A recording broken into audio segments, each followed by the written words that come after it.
Informasi lainnya pemirsa, suami aktris Sandra Dewi Harvey Muiz menjalani sidang pledoi atau nota pembelaan hari ini. Dalam pledoinya, Harvey Muiz berulang kali menyebut nama istrinya sebagai sosok yang menguatkannya selama ini.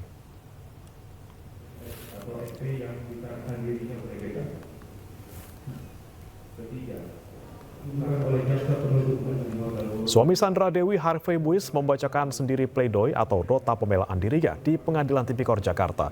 Dalam pembelaannya, Harvey berulang kali menyebut nama istrinya dan mengungkapkan pesan agar tetap bertahan menghadapi masalah yang menimpanya. Sambil menahan tangis, Harvey menekankan peran Sandra Dewi dalam menguatkan dirinya saat menjalani proses hukum. Dalam pledoinya, Harvey juga sempat menyangkal keterlibatannya dalam dugaan korupsi timah. Pada persidangan sebelumnya, Harvey dituntut hukuman penjara selama 12 tahun dan denda sebesar 1 miliar rupiah, subsidiar 1 tahun kurungan.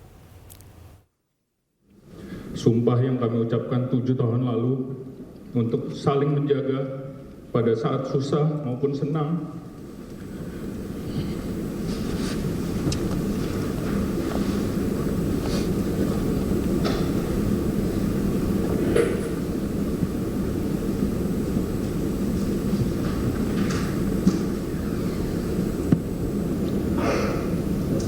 Kelimpahan maupun kekurangan pada waktu sehat maupun sakit sampai maut memisahkan kita dijalankan dan ditunaikan oleh Sandra tanpa keluhan apapun. Kita pikir kita kuat yang mulia. KPK menggeledah kantor Bank Indonesia terkait kasus dugaan korupsi dana Corporate Social Responsibility atau CSR Bank Indonesia. Dalam kasus ini, KPK telah menetapkan 2 orang sebagai tersangka. Tim penyidik KPK menggeledah sejumlah ruangan di kantor BI pada Senin malam hingga Selasa dini hari 16 hingga 17 Desember.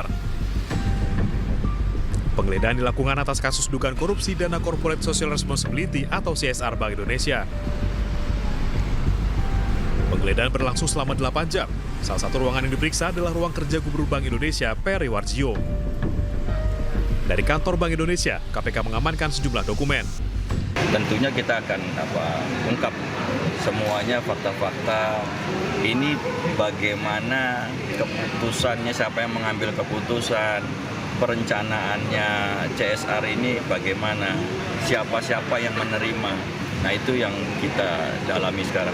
Ada dugaan ya, ada dugaan selain ke BI ada tempat-tempat lain. Nanti kita akan Pak, barang bukti yang berkumpul apa Pak saat ini Pak?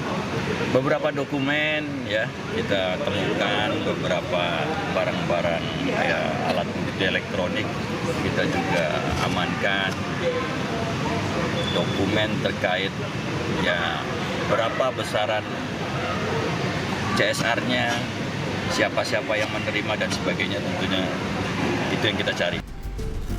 Sementara itu, Bank Indonesia membenarkan penggeledahan yang dilakukan oleh KPK terkait dugaan korupsi dana CSR.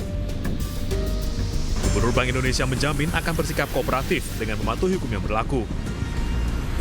1. Bahwa benar pada Senin malam 16 Desember 2024 Bank Indonesia menerima kedatangan KPK di kantor pusat Bank Indonesia, di mana kedatangan KPK ke Bank Indonesia tersebut untuk melengkapi proses penyidikan terkait dengan penyalahgunaan pemanfaatan CSR. Dugaan adanya penyalahgunaan dana CSR di Bank Indonesia mulai diselidiki oleh KPK sejak September lalu. KPK menduga dana CSR digunakan untuk kepentingan pribadi. Tim Liputan iNews melaporkan.